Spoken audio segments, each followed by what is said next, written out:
Hiro. One summer, Spencer was visiting the island of Sodor. He was helping build a summer house for the Duke and Duchess of Boxford.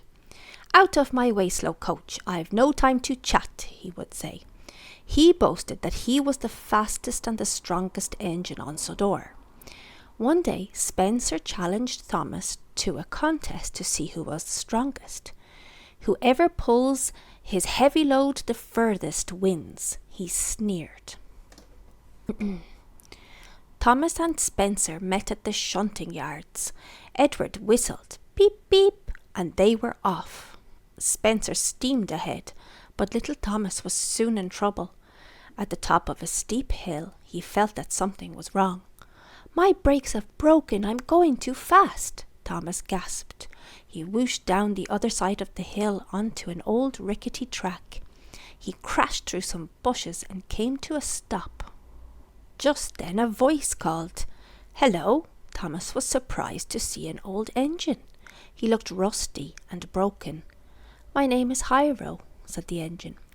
"What are you doing here?" Thomas asked. Hiro told Thomas how he had come to Sodor from far away. "I was the strongest engine there," said Hiro proudly. "They called me the master of the railway." Thomas promised to fix Hiro and make him as good as new. Thomas was so excited that he forgot all about Spencer. He puffed slowly to the Sodor steamworks to get his brakes fixed.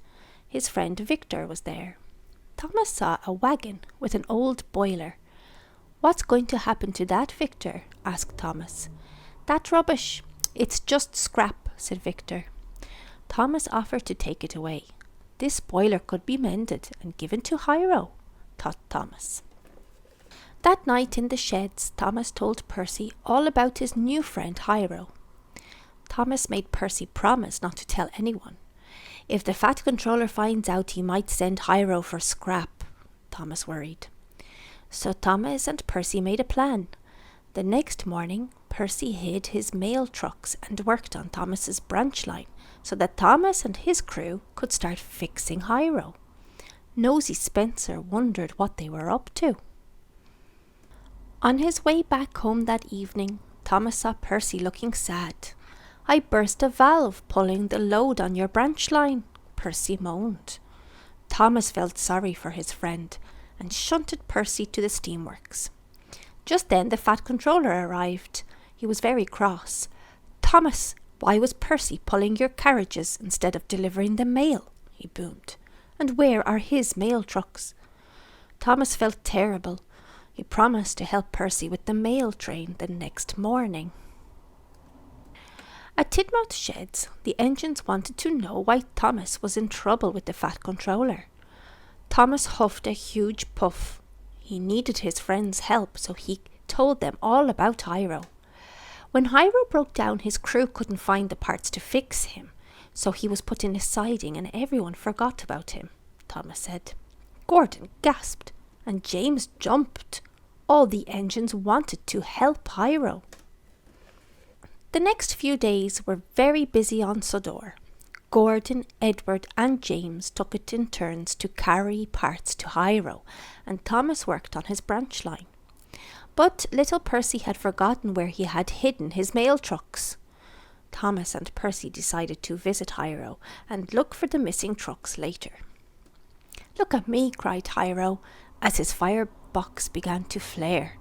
Hiro was a colourful patchwork of parts, and he was feeling much better already. Suddenly there came a loud poop poop. It was Spencer. When he saw Hiro, he gasped. "So, this is what you've been doing," he smirked.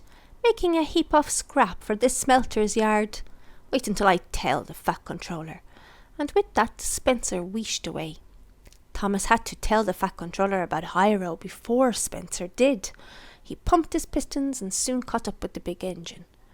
Then the old track gave way under Big Spencer and he got stuck, wheel deep in mud.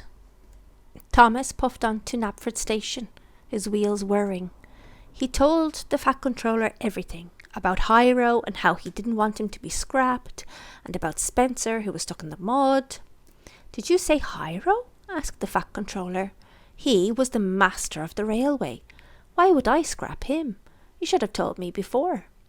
The fat controller ordered Hiro to be taken to the steamworks straight away.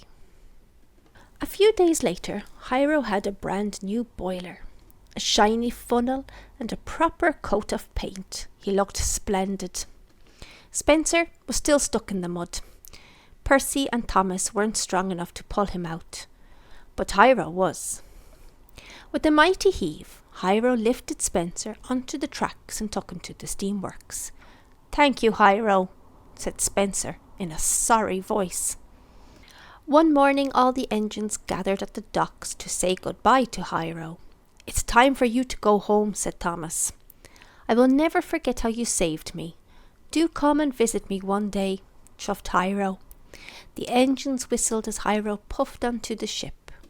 The rest of the summer on Sodor went more smoothly. Percy found his mail trucks and Thomas helped Spencer finish the summer house for the Duke and Duchess. And they never forgot about Hiro, the master of the railway.